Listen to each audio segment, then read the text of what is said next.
hello everyone এতিয়া দুপৰীয়া ভাত বনাবলৈ লৈছো আজি কি জানে সবে আগতীয়াকৈ খালে বাৰু আমি কিন্তু বহাগত খাওঁ বুলি ৰাখি আছিল কঁঠালৰ মুচি হেতু কাৰণে এইবিলাক পিয়াজ কাটি ললো আদা নহৰু আৰু মছলা সব ৰেডি কৰি ললো আলু দিম হেতু কাৰণে গুচাই ৰাখিছো দেই আৰু এইফালে চাউল কেটা তিয়াই ৰাখিছো ভাতটো বৰ ধুনিয়া হয় তেতিয়া চাউলটো তিয়াই ৰাখিলে সবে জানে বাৰু হলে মই মোৰ পদ্ধতিটোহে কৈছো দেই আৰু এইফালে কঁঠালৰ মুচি বনালেতো নহব লগত আকৌ নুখোৱা বিলাকৰ বনাব লাগিব না বইল দুটাই এইবিলাক খাই ভাল নাপায় হেতু কাৰণে সিহঁতৰ কাৰণে ডিম আৰু আলু সিজাইছো পাকঘৰত সোমাই ললে আজিৰ পৰাটো ৰক্ষা নাই আৰু জানি এইফালে গাখীৰখিনি গৰম কৰি ললে দুদিনৰ গাখীৰ পেন্ডিং কৰি ৰাখিছে গৰম কৰিবলৈ সময় নাই জানে না গাখীৰখিনি গৰম কৰি লৈ পেলাই এতিয়া কঁঠালৰ মুচিখিনি মই আগতীয়াকৈ বাকলি সৈতে সিজাই দিছিলো এতিয়া সিজাৰ পিছত মানে গুছাবলৈ বৰ ধুনিয়া আঠাটো নাইকিয়া হয় এই কঁঠালৰ মুচিখিনি সিজাৰ পিছত এতিয়া মায়ে ধুনিয়াকৈ বাকলিটো গুছাই দিব পাৰিছে আকৌ সেইখিনি গুছাই দিওক বুলি আজি কঁঠালৰ মুচি বনাও খাবলৈতো বহুত টেষ্টি হয় এতিয়া কেনেকুৱা হয় নাজানো আৰু বনাই খালেহে কম দেই যিমানে যি নবনাও ঘৰখনত দালিটোতো মেইন ন হেতু কাৰণে অকণমান দালিও বনালো লগতে 3 পিস মাছ আছিল তাতে দালিতে দি দিলো এনেকৈ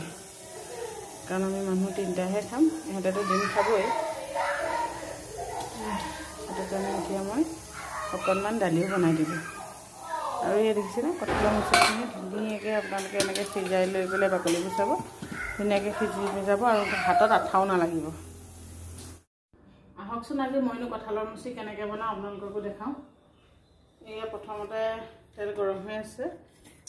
মই কিন্তু গেছটো অকণমান বন্ধ কৰি লৈছোঁ দেই তেলটো বহুত বেছি গৰম হৈ গৈছে তাতে মই গোটাই থোৱা মছলাখিনি শুকান মছলাখিনি ধুনীয়াকৈ দি লৈ পেলাই অলপ দেৰি ফুটিবলৈ দিলোঁ দিয়াৰ পিছত এয়া যে সিজাই লৈছিলোঁ কঁঠালখিনি আৰু আলু কাটি লৈছোঁ এইখিনি ধুনীয়াকৈ মই এতিয়া তাত অকণমান দেৰি ফ্ৰাই কৰি ল'ম তেতিয়া তাৰ সোৱাদটো বিৰাট ধুনীয়া হয় খাবলৈ এতিয়া লাহেকৈ গেছটো আকৌ এবাৰ জ্বলাই দিলোঁ অকণমান দেৰি অলপমান নিমখ দি যিহেতু সিজাই লৈছিলোঁ সেইটো কাৰণে ইয়াত নিমখ সোমাই আছে অকণমান দেৰি ফ্ৰাই কৰি দিওঁ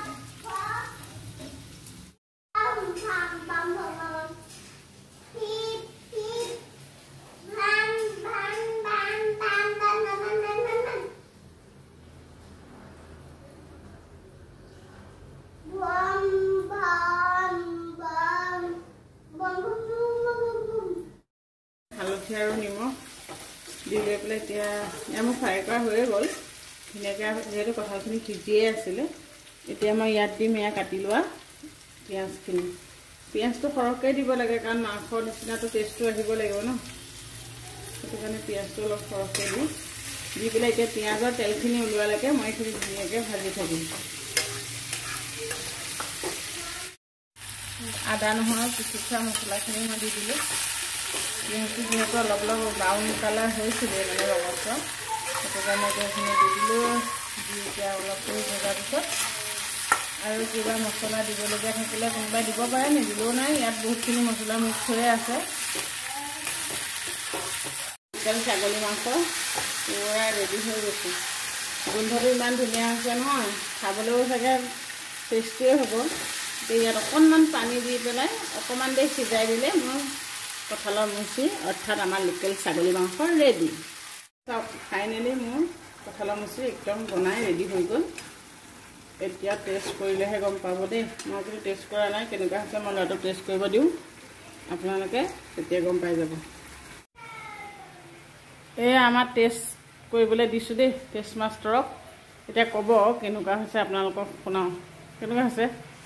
বঢ়িয়া আছে মাংসটো একদম সঁচা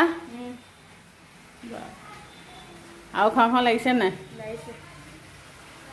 মাংস নহ'লেও হ'ব কেমেৰালৈ চাই ক'ব লাগিব মানুহে ভাবিব মই লগ শিকাই দিছোঁ হ'ব